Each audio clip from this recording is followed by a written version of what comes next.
Hello guys, welcome all to the session 9 of React training. So in this session we are going to see about HTTP, how to make HTTP using React. This is what we did. So as per our project requirement, we need to get this employees from server. Employees should be got from server. But to understand better, we started with having a static list of employees.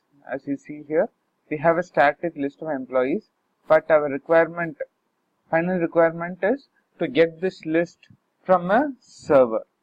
So to facilitate getting the employee list from server, we need to do a HTTP call in React. For doing that, do you think React provides any its own library? No, it doesn't provide its own library. So you have to go for a third-party library.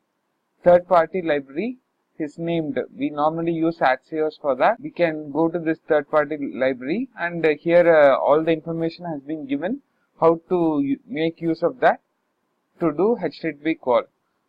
And this has no dependency on React.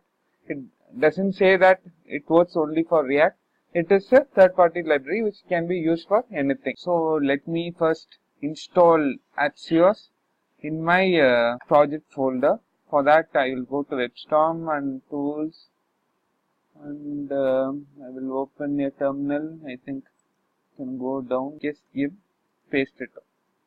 npm install axios, and I give save because I want it to be saved in my package.json. So let us wait till it downloads. The axios download is completed. Now we can see axios. Now to make use of axios in our system, we need to import axios. Like now we can get rid of employees. I don't want a static employee. I want employees from the server. So here's.get. So but we don't have a server yet.